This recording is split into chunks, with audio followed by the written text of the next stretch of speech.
Today, Chinatowns exist in almost every major American city. These neighborhoods date back to the 1850s. Here, a group of people still attached to their past, not only geographically but also culturally, linguistically, and economically, during hostile times decided to become a community celebrating Chinese identity.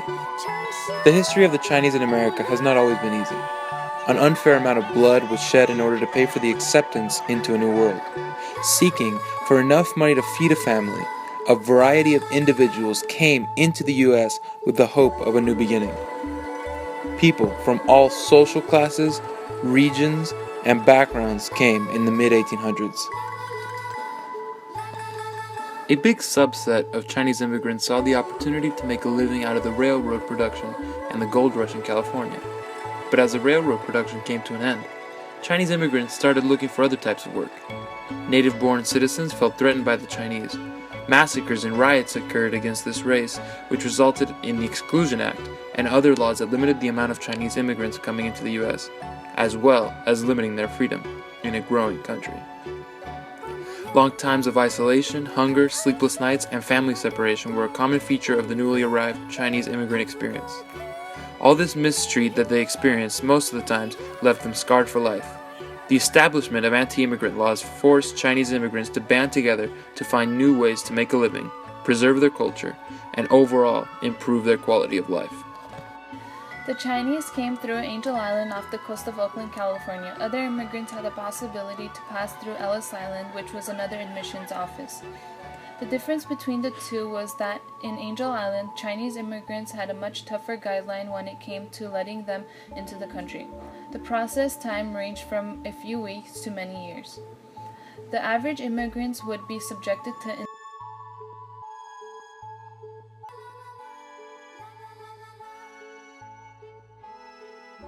men and women were separated and placed into barracks where they would wait until the next interrogation or medical exam. These medical exams were often invasive and they often shamed the women that were subjected to them because of their modest customs. Their plights were outlined in autobiographical poems that spoke not only to their struggles but their lives before Angel Island and their hope for their new lives.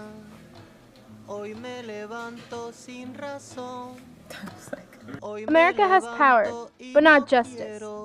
In prison, we were victimized as if we were guilty. Given no opportunity to explain, it was really brutal. I bow my head in reflection, but there is nothing I can do. Originally, I have intended to come to America last year. Lack of money delayed me until early autumn. It was on the day that the Weaver Maiden met the cowherd that I took passage on the President Lincoln. I ate wind and tasted waves for more than 20 days. Fortunately, I arrived safely on the American continent. I thought I could land in a few days. How was I to know I would become a prisoner suffering in the wooden building? The barbarians' abuse is really difficult to take. When my family's circumstances stir my emotions, a double stream of tears flow. I only wish I can land in San Francisco soon, thus sparing me the additional sorrow here. This is a message to those who live here not to worry excessively. Instead, you must cast your idle worries to the flowing stream. Experiencing a little ordeal is not hardship. Napoleon was once a prisoner on an island. Many Chinese immigrants came to the United States in the hopes of a better life. They were searching for gold, jobs, and freedom. For the Chinese, immigrating to the United States wasn't easy. One of the main causes for hardship would be the new laws being created, such as the Chinese Exclusion Act. The Chinese Exclusion Act was the first law in the United States to ever restrict immigration.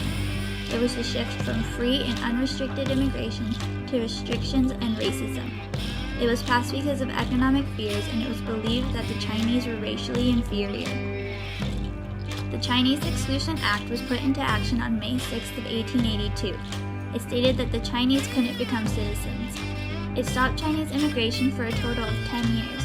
Only government officials, merchants, students, teachers, visitors, and those who claimed to already be citizens of the United States were admitted. The Exclusion Act was constantly revised to close loopholes, and it became more strict. the Chinese Exclusion Act of 1882 was gradually moving toward complete exclusion of the Chinese. After the Chinese Exclusion Act of 1882, the Geary Act was passed.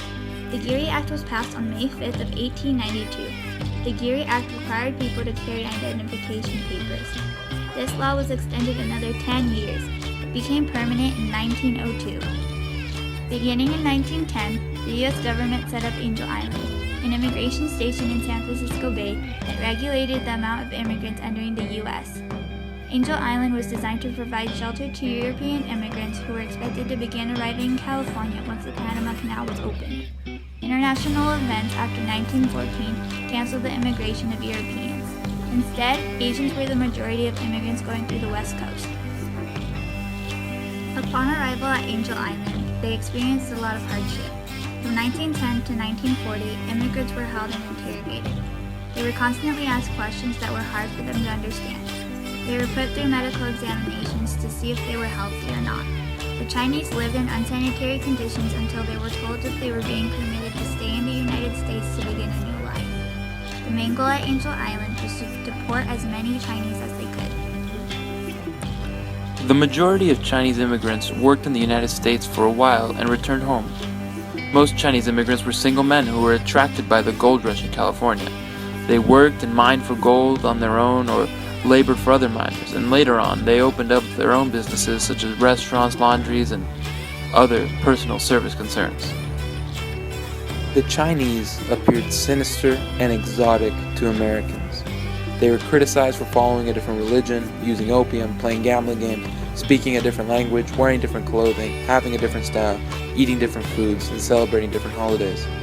From 1882 to 1943, the United States government tried to cut immigration from China to the United States because there were a large number of Chinese who had come to the United States in response to the need for inexpensive labor, especially when hearing about the construction of the Transcontinental Railroad. Competition with American workers brought pressure, which led to the Chinese Exclusion Act. Only teachers, students, merchants, and travelers were allowed into the United States and would be admitted upon presentation of a certificate from the Chinese government. When we set out to make a documentary about the immigration of the Chinese, we approached it like an average task.